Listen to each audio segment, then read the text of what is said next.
Assalamualaikum warahmatullahi wabarakatuh.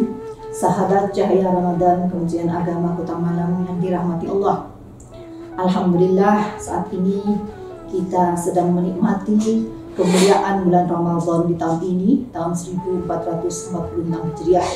Semoga kita tetap bersemangat dalam menjalankannya hingga akhir, sehingga kita menjadi manusia yang fitrah, yang kembali murni, sehingga lebih bersemangat dalam menjalankan hari-hari dengan amal ibadah yang baik. Bapak, Ibu, sahabat Cahaya Ramadan yang dirahmati Allah, ketika kita menjadi orang tua, yang artinya Allah memberikan amanah berupa putra dan putri, saat itulah tanggung jawab besar ada di pundak kita.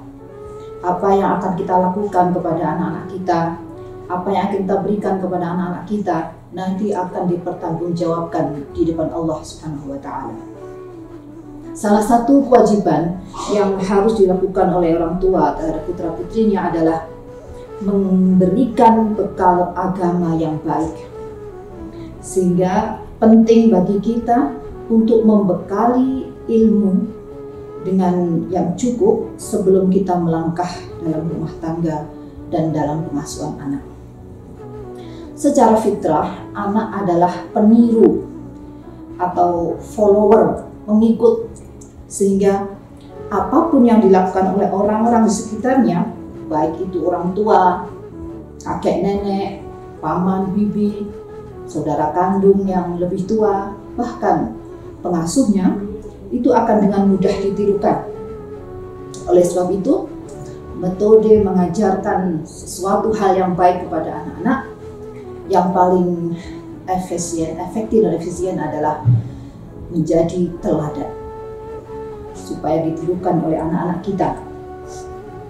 Termasuk bagaimana kita mengajari dalam hal ibadah.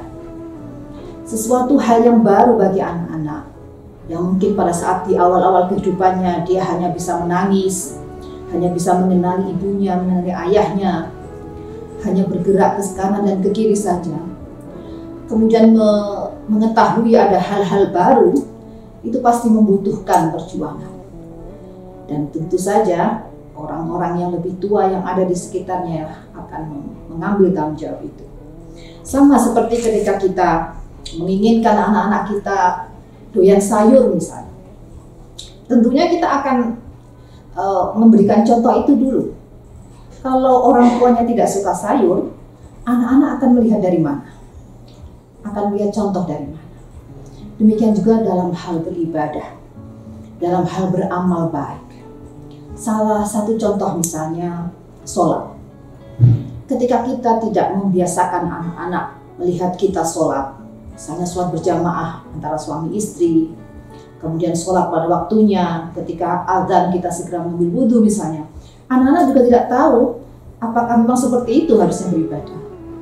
Ketika misalnya orang tua tidak melihat sudah waktunya sholat, masih bersantai-santai misalnya, anak-anak akan meniru seperti itu. Sehingga penting bagi orang tua ketika ingin anaknya itu menjadi anak-anak yang baik, anak-anak yang soleh-solehah, tentu yang pertama adalah harus menjadi teladan, harus menjadi contoh yang baik. Sejak kecil kita ajak untuk ikut sholat, meskipun mungkin gerakannya tidak beraturan, sekenanya, sesukanya, tidak masalah. Yang penting dia tahu ada waktu-waktu di mana kita harus sholat, kita harus menghadap kepada Allah, kita berkomunikasi kepada Allah. Saat itu, setelah kita selesai sholat, kita bisa meminta kepada Allah apa saja. Saat itulah kita ajari anak-anak untuk meminta kepada Allah, berdoa kepada Allah, untuk supaya kita mendapatkan rezeki, supaya menjadi anak yang pintar dan seterusnya. Sehingga salah satu cara ini, yaitu menjadi contoh, itu sudah hal yang pasti. Seseorang anak tidak bisa kita harapkan mencontoh dari yang lain, ya dia akan mencontoh yang pertama adalah dari lingkungan terdekat, yaitu di rumahnya. Intinya orang tua yang baik, yang berilmu dan terus belajar dan mau terus belajar, insya Allah akan selalu dalam pertolongan Allah dalam membimbing anak-anaknya. Bagaimana anak-anak kita persiapkan untuk berwudu bareng-bareng, bagaimana caranya berwudu yang baik, bagaimana caranya sholat yang baik. Ketika anak-anak kita perempuan bagaimana menutup aurat yang baik, itu semua adalah persiapan-persiapan kita mengajari anak untuk beribadah. Sehingga ketika saatnya dia mendapatkan kewajiban, ketika sudah akil balik, itu dia tidak akan merasa berat sama sekali. Sama halnya berkaitan dengan bulan Ramadan seperti ini. Lebih dini kita mengajari anak-anak, melatih anak-anak berpuasa, itu akan lebih baik. Karena sama dengan ibadah-ibadah yang lain, puasa itu adalah sesuatu yang baru bagi anak-anak. Menahan lapar, menahan haus selama hampir 11 jam atau 12 jam itu tidak mudah. Untuk orang tua, untuk yang lebih dewasa pun tidak mudah, apalagi untuk anak-anak. Jadi itu harus dibiasakan. Jadi selain teladan, yang kedua adalah pembiasaan. Ketika anak-anak sudah terbiasa, meskipun dia belum berkewajiban, tapi kita sudah menanamkan pendidikan bahwa ini adalah satu hal yang wajib kita lakukan. Hanya 1 bulan dalam 12 bulan setahun ini, kita mendapatkan kewajiban puasa ini, anak-anak akan tahu betapa nikmatnya puasa itu. Betapa bisa merasakan bagaimana teman-teman saudara-saudara kita yang tidak setiap hari bisa makan. Sehingga ketika saatnya mereka mendapatkan kewajiban, mereka tidak akan merasa berat. Sahabat Cahaya Ramadan yang dirahmati Allah, menjadi orang tua memang tidak mudah. Tidak ada sekolahnya, sehingga kita harus terus belajar. Bisa dari orang tua kita, bisa dari orang-orang tokoh-tokoh yang kita kenal menjadi orang tua yang baik, dan lain-lainnya. Tetapi anak-anak kita yang menjadi amanah kita, itu adalah tanggung jawab kita. Sehingga ketika misalnya kita ada kekurangan atau ada ketidakmampuan kita untuk mengajari ilmu agama yang lebih selain ilmu-ilmu yang wajib, misalnya sholat, puasa, maka carilah lembaga yang baik, lembaga yang bisa dipertanggungjawabkan, lembaga yang amanah, dan yang penting lembaga yang mendoakan anak-anak kita. Karena ketika anak-anak kita dikelilingi oleh doa-doa, tidak hanya dari orang-orang terdekatnya, tidak hanya dari orang tuanya, kakek neneknya, dan orang-orang lainnya, tapi juga orang-orang di lingkungan barunya, maka insya Allah anak-anak kita ini akan menjadi anak-anak yang soleh-solehah, anak-anak yang membanggakan, terutama membanggakan Nabi Muhammad SAW.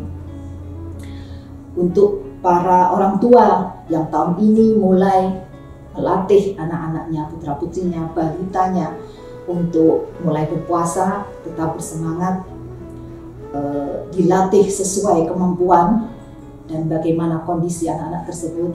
Jangan dipaksakan, tetapi terus ditanamkan bahwa ini adalah sesuatu hal yang nikmat, suatu ibadah yang pahalanya besar sekali. Kita akan dapatkan itu pada saat kita selesai melaksanakan Ramadan ini dengan baik.